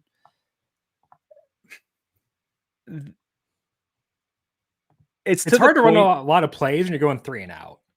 I know. It's to the point I kind of stalled because I was like, are they on the main slate? Did I make a mistake? They're the Seahawks of last year where the Seahawks had a decent pace, but they just couldn't convert on 3rd down. Yeah. And so their plays were low. But their opposing teams ran a lot of plays. It's great.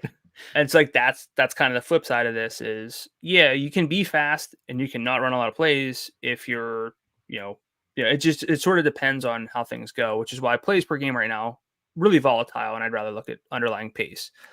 And then the Falcons, a team we haven't really discussed. They're playing the Saints in what should be a fun game, but those NFC South games can kind of get weird. And both teams have multiple starters hurt on the offensive line, which is not ideal. Yeah. They've been really run heavy. The Saints are slow by like raw seconds per play, but kind of boosted up a little bit. But the Falcons are 28th in plays per game. I know they've played some tight games and things have kind of gotten slowed down and dragged out. But again, trying to adjust for that, the pace numbers suggest that the Falcons might see a lot of plays, which could be interesting for 2 sort of explosive offenses. I know they're not 100%, but might go overlooked. I think that's healthy to know. So I think, to me, 3 teams that should have more plays long-term: Vikings, Colts, and Falcons. And I think all 3 of those do kind of boost up the opposing teams as well. Yeah. By being fast. And then slowest teams on the slate, the Buccaneers. They're 27th in plays per game right now. So that kind of tracks. Bengals, 24th in plays per game. Jaguars, 23rd in offensive plays per game. And then the Chiefs and Commanders, they're not necessarily super slow, but they're already about league average in plays per game. But these other teams, the Jaguars are not fun. I think the Buccaneers are slightly fun this week, especially if you want to kind of get a different stack in there. If you want to go with Saquon or really go up for Dallas Goedert or something like that, that's kind of interesting. But the 3 slowest games on the main slate for me are Cincinnati, Carolina, which could be another reason for you if you want to divest in that game. The Chiefs and Chargers, which I'm okay kind of missing out on.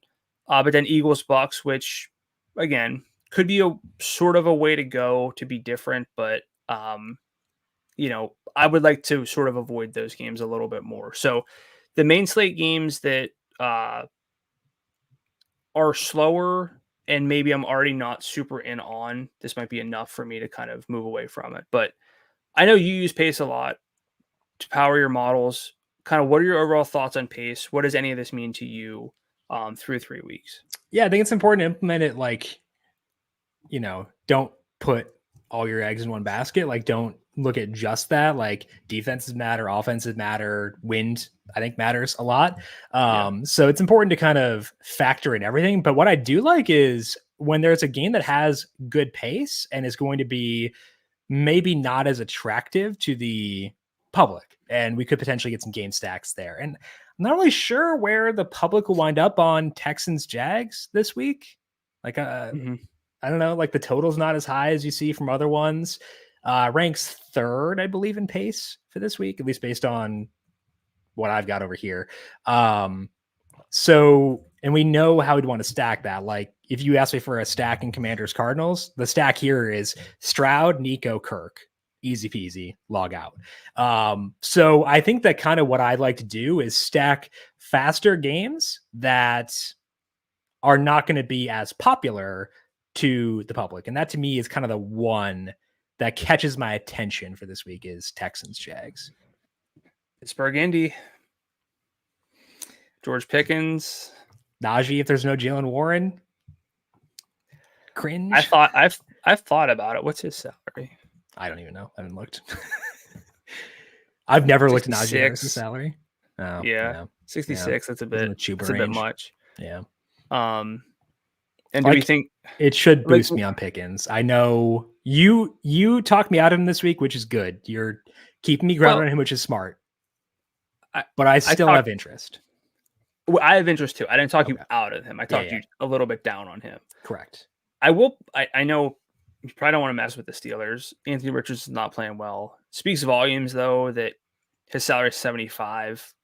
Coming into the season, everyone loved him. Myself, I loved him at 82. I thought he was great. Oops. Like zero interest in the Colts here. Nope. No Jonathan Taylor. Nope. Michael Pittman's salary is 59, and his market share. I know it should be 59, like $59, not 59. So this is the case where should be the fastest game on the main slate. Still don't have a lot of interest. Yep. The Colts are a wasteland. Like, why would they do this to us? Like how they've massacred my boy, Jonathan Taylor. Do any of those teams I mentioned though, Vikings, Colts, Falcons, that should start to see more plays based on how they want to play? I know we talked about the Colts, but Vikings, Falcons, do they do anything for you? Really helps me justify Aaron Jones. His salary's not low, but it's a revenge game. Workload's really good. We'll talk about it in a second, actually. I think it helps me with Aaron Jones, personally. Drake London, Bijan. Like, Darnell Mooney is like earning targets, and he looks good. And I think that's kind of hurting Drake London quite a bit to me. His red zone roll is great, but like if Darnell Mooney were getting like unearned targets and like wasn't playing well, I'd be like, yeah, it'll regress eventually. But like he actually looks okay. So that's the concern to me. Okay. Yeah. I think the big thing there is Texans Jags looking pretty fun.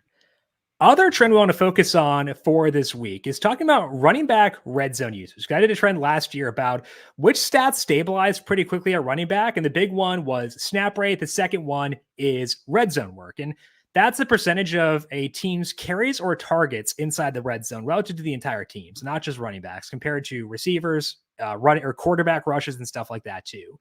Got a 3-week sample now on most guys. So I wanted to dig in and see the positives and negatives once teams are in close. The elite guys are all where you'd expect, around 45%. So we don't need to worry about them. Kyron Williams is at 65%. That actually is tops on the slate. And each guy's most relevant sample facing a pretty solid Bears defense this week. But I think the red zone role does kind of keep Kyron in play. We haven't discussed him yet. Travis Etienne has issues. The offense stinks. This production for Etienne has not been good, but does have a 50% red zone share thus far. Tank Bigsby might have gotten passed in the depth chart by Dearness Johnson. Like, even with he was back from his shoulder injury last week, Dearness still outsnapped him on offense. Not great. Still don't love Etienne, but it does help. The final guy worth emphasizing on the positive end is Carson Steele. 57% red zone share in his first game without Isaiah Pacheco. Also ran more routes than Samaje Perine. I'd expect Kareem Hunt to be active this week. They did elevate him to the active roster. That does hurt Steele because there's more ambiguity around his role. But I think he does enough to be a consideration at $5,800. Couple of guys with red flags are Bijan Robinson, 28% red zone share so far. Breece Hall is at 22%. James Cook, 25%, and then J.K. Dobbins, 24%. I still really like Breece, but it does matter for sure. So any players stand out to you as far as their red zone usage thus far? I think Kyron deserves attention, but the salary of 8,100 is tough for me. Am I being careless by writing it off because I am worried about the defense and just this game in general? I don't think you're being careless, no. Because coming back to we have to be picky this week, like that game is not good. The matchup is not good. The offensive line is better than it was in week 2, but it's still banged up. He can have spike weeks and he can burn us, but the odds that he burns us here, I think, are a bit lower. Yeah, I kind of feel that way too. Did you list out the leaders, or did you kind of pick and choose? I kind of picked and choose. Picked and choosed? Is choosed? Chose. Chosen. That's a word. Picked and chose. Because I was gonna say Ramondre Stevenson's up there, but no thanks. Yeah, his red zone share is 57%. I did not mention him for a reason. Yeah.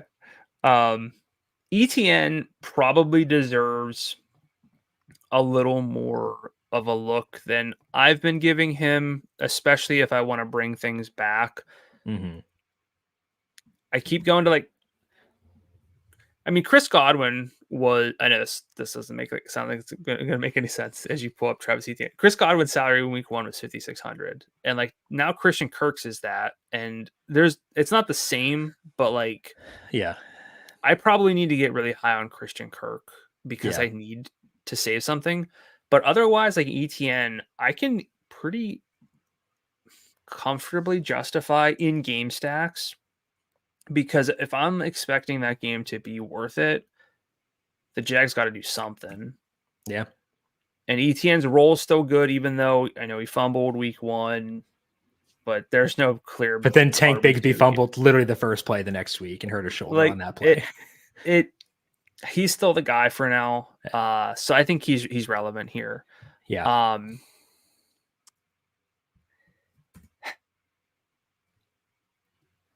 Carson Steele, I know you love him. Talk to me about Steele versus I know it's not the same. Can't really do this, but Carson Steele or Chuba Hubbard. I think that'd be more of a Porque no los dos situation where you just kind of save some salary at running back. Who's your third running back in that situation? Do you just go out for an Aaron Jones in that situation? Breece Hall. So you'd go kind of 2 values and at least 1 stud running back then? Yeah, because I think they're for the stud running backs, I'm going to include Robinson and Connor in here. I like them at 73 and 75. Like Aaron Jones, 76. Good with James Cook in tournaments. Like Breece Hall in all formats. And then, I think that I'd have one of the guys between 73 and 8,000 in that lineup. Yeah. And then I can get to Jaden Daniels, Marvin Harrison Jr., Terry McLaurin stack because I'm saving it this much at running back. And I think that's pretty enticing. I'm still worried about capped upside for Steele, even totally at 58. Do we think Breece Hall's red zone role stays low? Do we think it's just a blip? I think it stays lower than we want it to be.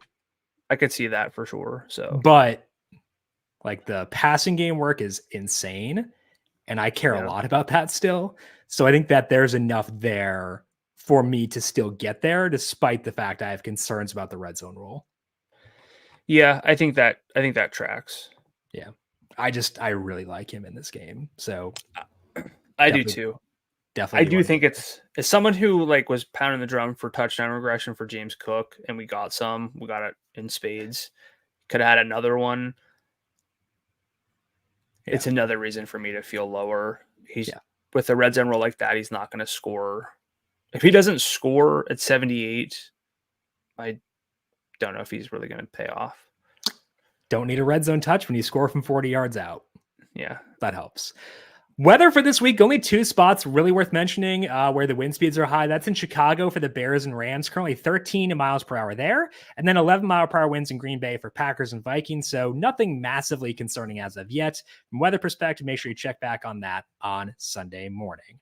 Let's go now position by position and break down our top plays on FanDuel for this week. We talked through quarterback quite a bit. So I think we make this actually a pretty fast section for this week, because I think it really does come down to the big 5 for this week: Josh Allen, Lamar Jackson, Kyler Murray, Jaden Daniels, CJ Stroud. If you rank those 5, how are you doing it? And are you shoving anyone else in your player pool this week? Not putting anyone else in there. Okay, I agree. Even though I think like Hurts could run 15 times for 102. I still don't think I need to bank on that. Rankings wise, Kyler, Jaden, Allen.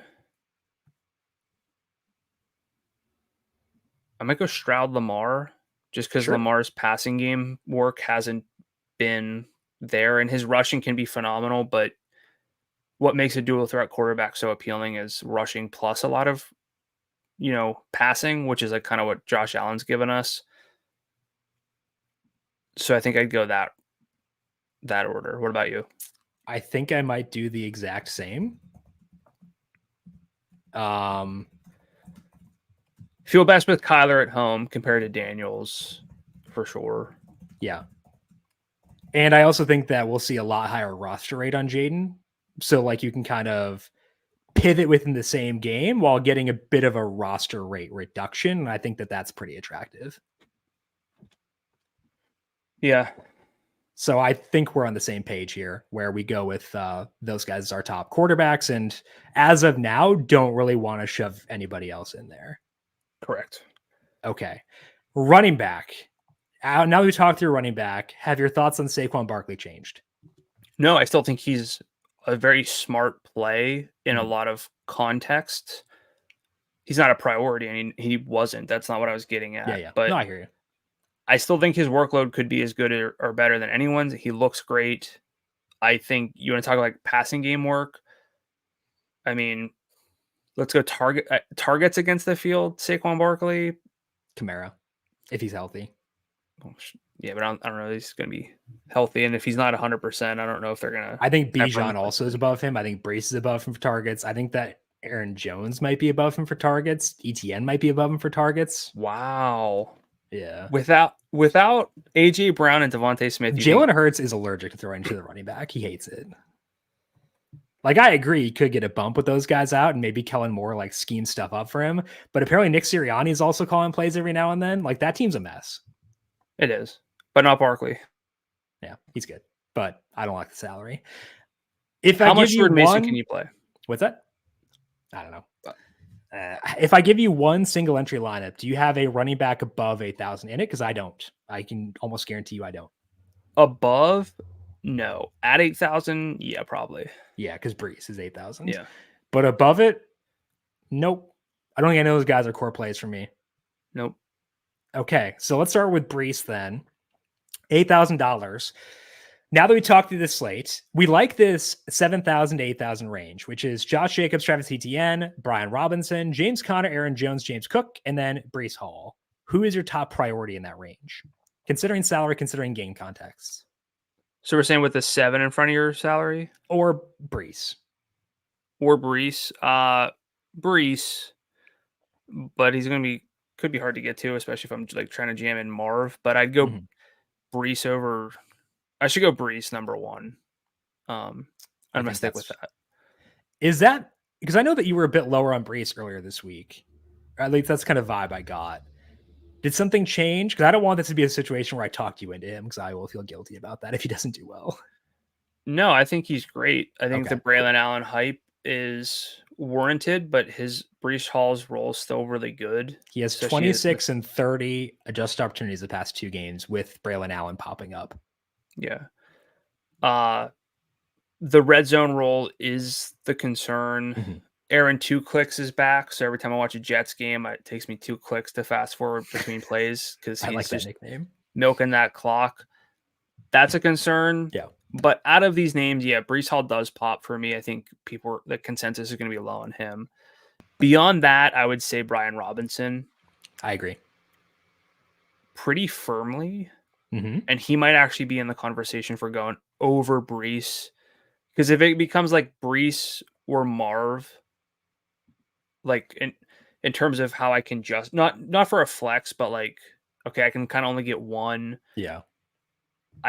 I kind of feel better going from like Brees to Brian Robinson than Marv but we'll talk about that too. But like, I think it's impossible to talk about Brees without the context of the rest of the positions. I think I agree with that as well.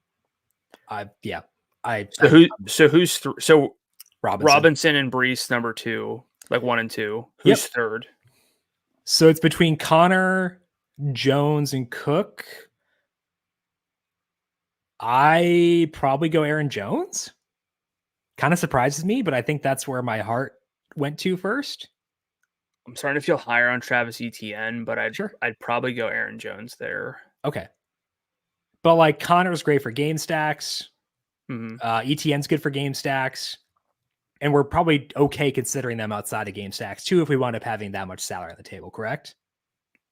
Sure, but I'm probably going Brian Robinson okay. Yeah, that's 9. Yeah. Okay. 6,000 range at running back. The candidates here, Zach Moss, maybe Najee Harris if you want to talk about him at all.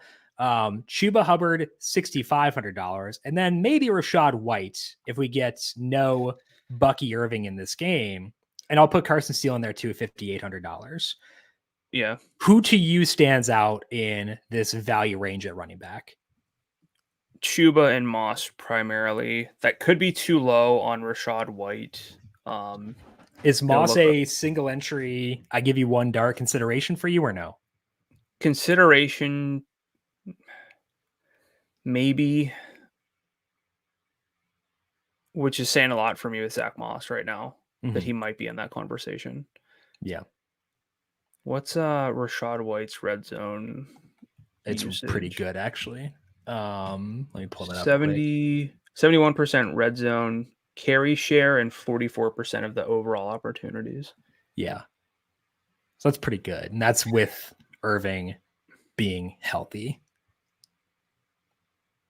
Is Rachaad White just becoming like, I want to say a priority play because we're playing him because of the salary. If he was 72, well, we're playing him because if Bucky Irving doesn't play, if Bucky Irving plays, I'm not touching him. Name the salary for Rachaad White without Bucky.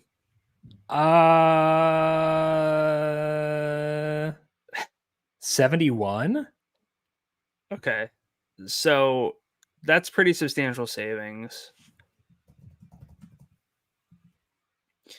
If I can sit here and say there's no Bucky, rest up Bucky,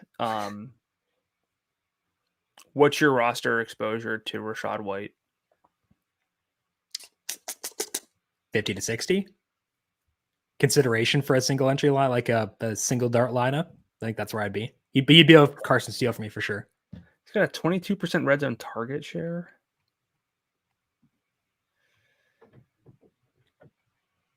Yeah. There are some practice reports trickling out about the Bucks. Vita Vea and Luke Gadecki practiced.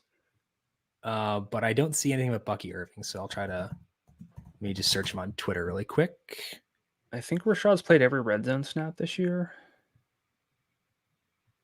They do like him. He gets pass game work. Yeah, let's not overcomplicate this. Let's say like 50 to 60 in that range. Bucky Irving did not practice on Thursday, so that means he probably got hurt in practice Wednesday. So I think we're trending towards we should probably consider Rachaad White pretty heavily this week. Rachaad White over Carson Steele for me pretty much all day, every day. If there's no Bucky Irving, absolutely. It'd be more of a question of Rachaad White versus Chuba Hubbard at that point. I think that's kind of the tier he gets shoved into. I mean, workload-wise, in terms of snaps and just being on the field, I mean, Rachaad White could play 90% of the snaps, depending. Potentially, yeah. Yeah, okay. That helps because that opens up a lot for me. And it allows us to, I think the big implication is if Kittle plays, I can get to Kittle, and I'd love that. Mm-hmm. So I think that's attractive. So I am tempted to spend down at 2 running back slots this week if we get Rachaad White with no Bucky Irving. Yeah, I mean, at the top of running back looking the way it does, where everyone's salary is kind of at capacity, yeah, I'm okay with it. Okay, moving to wide receiver. Let's just talk about the 8,000 and above range. So that's Mike Evans, not Cooper Kupp. Mike Evans, Marv, Rashee Rice, Jamar Chase, Justin Jefferson. I really want to be on the lower end of this range. Marvin Harrison Jr., 82. I really like Mike Evans as a tournament play this week, coming off of a dud. I don't think I had high expectations for him last week. We talked about that before, how Patrick Surtain would be on him, and Evans didn't do much, so didn't really change my view of him at all. I think that both Harrison and Evans are pretty fun plays this week. Where are you on the stud receiver range? I like it. Marv's the one jumping out to me most due to game environment.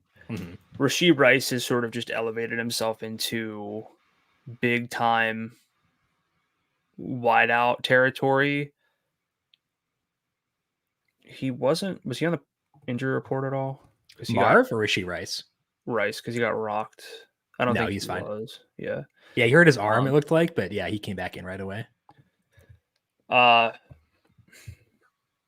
don't love the game as much though, so I'm kind of lower there. I don't see myself getting to Jefferson and Chase too much, which is a little scary, but Jefferson scored in every game. Chase coming off of, again, 2 touchdowns in prime time. 2 touchdowns in prime time with a workload otherwise that wasn't great. So I think against I'd start at Marv. A defense that's actually somehow worse than the one he's facing this week. So I'd go I'd go to Marv first there, and Marv absolutely is single lineup, whether cash game or not, conversation for me.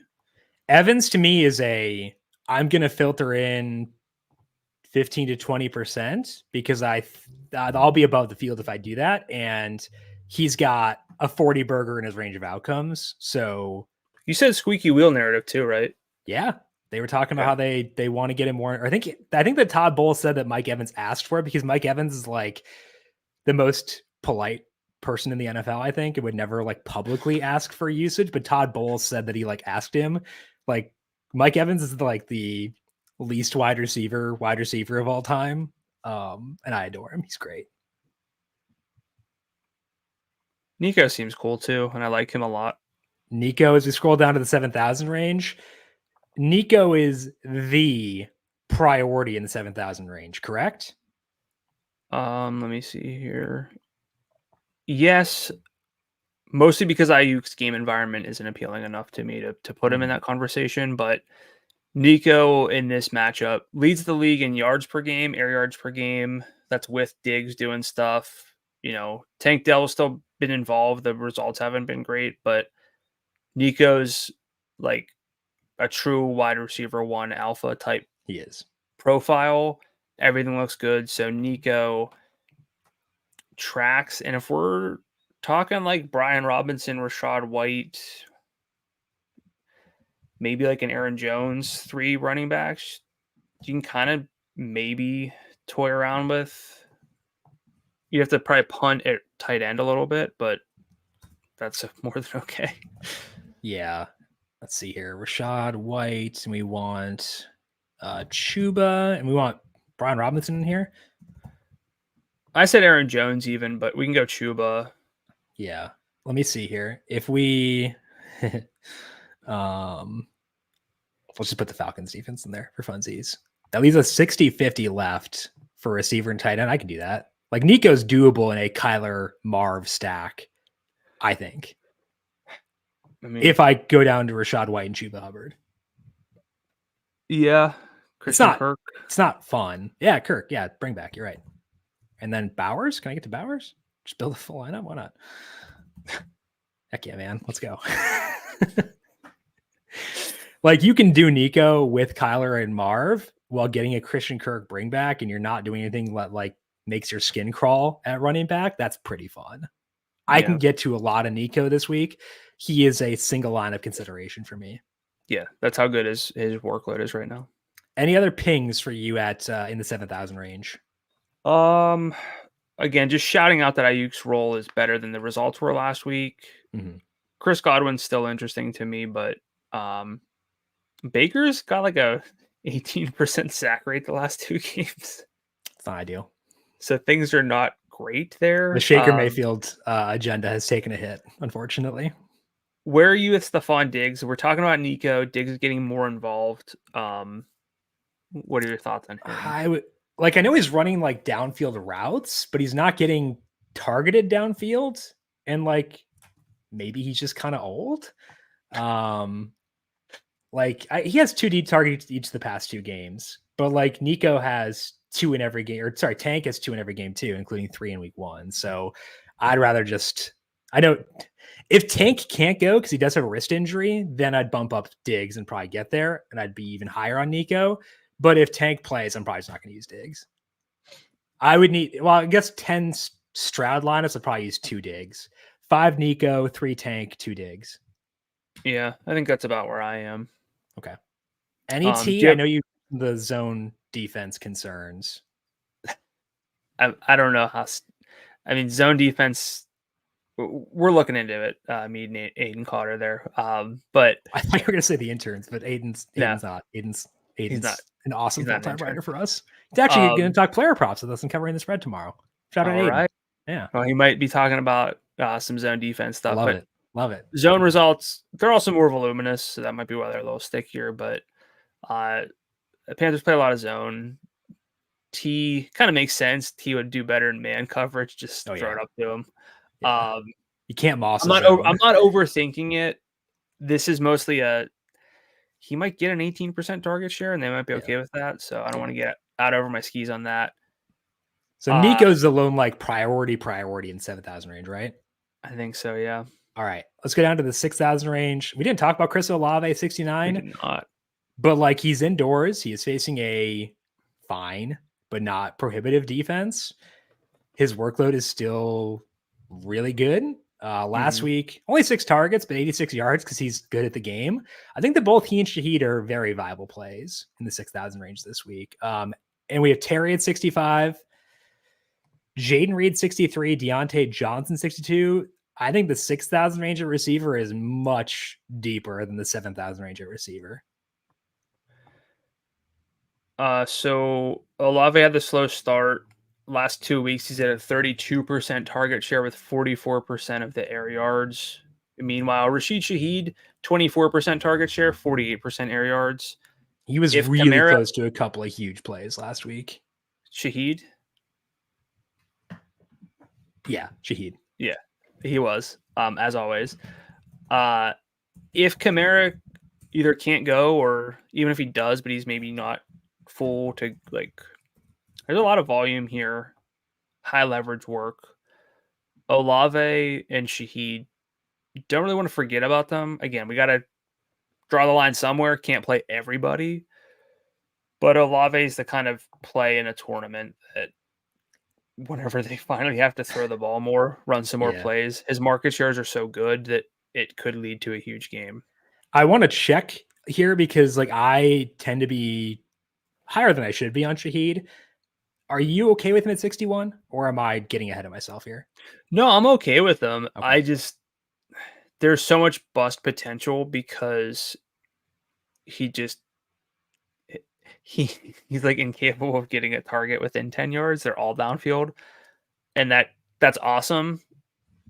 But it also can lead to that 0 there. So tournaments only, which is maybe a little, this might sound like lazy analysis, but I think it's for good reason. So Atlanta is, let's see here. Yeah, like I thought, they're first in ADOT allowed to receivers. It's early in the season. That stuff can be kind of contingent on who you're playing and stuff. First and best or highest? They allow the lowest ADOT to opposing receivers. Okay. And I started to buy into that stuff because it's sort of scheme adjacent. Also, they got a pretty sharp head coach in Raheem Morris defensively. So I think that makes sense. Okay. Outside of the Atlanta or the New Orleans guys, who else is a priority for you in the 6,000 range? Probably we'll get a lot of Terry because of game stacks. Not going to chase Jennings. Not even that it's just chasing. His role was good, but I don't know that they'll need to throw a lot. Yeah. And Kittle might be back. Zay's kind of stacks only for me. I could see myself going with like a Drake London in an Olave or Shaheed stack just to sort of, hey, everything's either chalky or my core, and I'm going to just pivot out there. But it's hard not to go. You could consider Darnell Mooney at 57 too. Yeah. There, but yeah. So this is a good range, but it's a lot of likes and maybe not a lot of loves. Does Deontay Johnson trickle into the love range for you or no? No, he's like a strong like, just same as, although I'm higher on Terry, higher on DJ Moore. I'm still high on Amari. Like, if I'm just playing volume here without certainty of like success, probably lean Amari over Deontay. Okay. Because we know he gets downfield work, and they'll just at least Deontay has a competent quarterback. Yeah. Who would you rather play? Deontay over Amari, just because I can't stand rooting for that team with their current quarterback situation. Bench him and I'll change my tune, but they won't. It's close. So who? Okay. There's still a lot of names here. Who in the 6,000 range are you actively wanting to go out of your way to Nobody. Play? Okay. But I'm okay with a lot of them. I'm okay with a lot of them, and it feels like, I got Lamar, I'll play Zay. Yeah, just let the game stacks dictate where you go. I think that's the smart way to play receiver this week. Yeah. Yeah. Okay, cool. Below, well, I guess George Pickens is someone I at least want to highlight at 61 as well. As like a consideration, he's playing indoors, playing a very bad Colts defense. The Colts defense is very static, and because Gus Bradley is not the sharpest defensive coordinator, so I think that eventually Pickens is going to have a 25-point game, and at $6,100, that can do a lot for you. They allow the third highest ADOT to receivers and the second highest catch rate over expectation to receivers. Our checklist at receiver is 85 yards or 2 touchdowns. He had 85 yards in week 1. He can get you 2 touchdowns as well. So I think that Pickens is kind of similar to Evans, where I want to get 15 to 20% to make sure I have him at least in a couple of my rosters. Yeah. All right. Khalil Shakir, 6,000. Tank Dell, 59. Again, not sure if he'll go. Got a wrist injury there. I think he probably will. They said he was sore, so I think he'll be able to go, but $5,900 for him. Michael Pittman does not exist until I see otherwise. Who in the 5,000 range do you want to shout out? Addison, as we talked about, limited work this year, but had great usage on his 4 targets and on his routes. Again, near elite target per route rate number. A lot of downfield work. Other than that, I'd have to go, I think, to, and it's not to say I'm not okay with Brian Thomas, but I don't really believe in that offense a ton. I want to kind of limit myself, which will sound kind of goofy because I'm about to talk about Christian Kirk. Sure. I'd rather go with Christian Kirk. And I want to, again, limit my exposure here. It's like, I don't really want to do I got some Christian Kirk. I'll swap it out with Thomas, although maybe in my CJ Stroud stacks, I'd be open to that. But sure. I still think Christian Kirk's good, hasn't scored yet. This team came out and identified that they need to get him the ball more. Any other lower salaried receivers who are calling your name? You mentioned Michael Wilson, $5,300 for him. Game stacks only. Romeo Dobbs, 51. And then Dortch. Did I miss him? Forgot him. Dortch is 5,000 as well. Any other receivers you want to shout out? What about, are you into Christian Watson or no? I don't think I want to use him. It's more so I want to not ding him as a result of the reduced routes. I think that might have been run block oriented. So not using him. I'll use Reed at 63, but not on Watson yet. Any boost to the best offensive football, the Carolina Panthers, without Adam Thielen? Leggett ran a lot of routes after Thielen got hurt. I think he was relatively involved before that too, but maybe he ran fewer routes than Mingo for the entire game. Yeah. But Mingo's role didn't change after Thielen got hurt, whereas Leggett's did. Yeah. I don't know, man.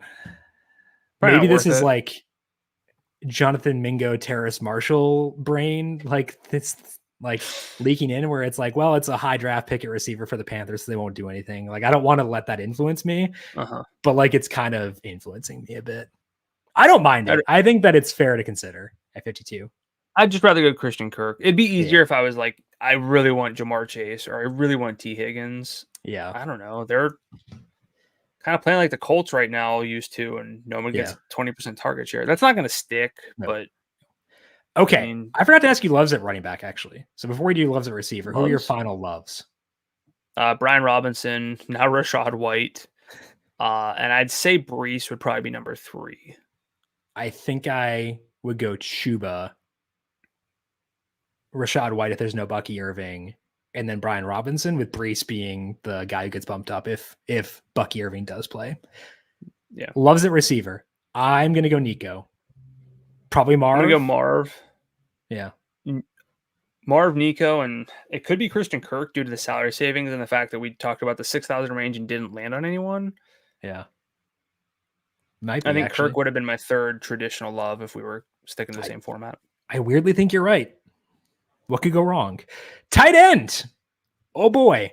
Dallas Goedert salary is 75. Kudos to FanDuel for being reactive. Yeah. But also, dang you monsters, for depriving us of a 6,000 range tight end. Travis Kelce is still 71 for some reason. Kittle 7,000 I would like if he plays, if he gets into full practice by Friday. Otherwise, Brock Bowers is the first guy we genuinely enjoy using, correct? Yes. And when I say genuinely enjoy, I mean first guy you'll consider at salary. Is that too reductive? No, I think that's accurate. Okay, cool. Just because I don't see myself stacking Chiefs and Chargers to get to Kelce. Yeah. I agree with that. And I'm not super into like Kincaid. Talked about him. Talked about Andrew's role. Kyle Pitts' role wasn't good. Likely the tournament play for me. Yeah, game stack only tournament play. Cole Kmet if no Keenan. Mm-hmm. I like Taysom Hill if there's no Kamara. You mentioned Brenton Strange before. Yeah, $5,200. Yeah, he's been running routes. He's kind of been earning some targets. He seems to be a good football player. He's at 61 and 54% of the routes, which is not bad for a tight end in 2 games without Evan Ingram, and he's getting some kind of high leverage looks, downfield work, and red zone work. So in Stroud or Nico bringbacks, I'd be okay with that. Why do I have no recollection at all of him being a second round pick in 2023? I don't know. That did not register for me at all. Okay. Maybe I should be higher on him. Potentially. I mean, okay. So I'm a little bit higher on Brenton Strange than I was. That's on you. Just because he was a second round pick. Yeah. Is that dumb? I mean, I don't care. It's good. It's relatively good process. I know what you're doing. Like, yeah. Well, There's a difference if it's an undrafted guy who had kind of two blip week, but they've been giving him the ball. He's not Luke Farrell popping up out of nowhere. Okay. Anything else at tight end? Because I got nothing. Oh, there's Luke Farrell. He's still around. Good for him. Kate Otton's weirdly involved in the Buccaneers. I'd go Zach Ertz. I know you're going to be dismissive of Ertz. It's justifiable, but Ertz is a bet against anyone popping off this week. You're right. Like honestly, like you're right. I just don't want you to be right. Kind of looks like Chris Evans. Is Zach Ertz Captain America? I guess it's like his wife kind of is Captain America, so like maybe he is by like transitive property. The first gentleman of America. I don't know. We'll figure this out. Pat Freiermuth. Who are your loves at tight end? I just want to finish a thought. Pat Freiermuth, 18%. I know. You like Pickens. Freiermuth. Pickens is good at football and is not losing work to Darnell Washington.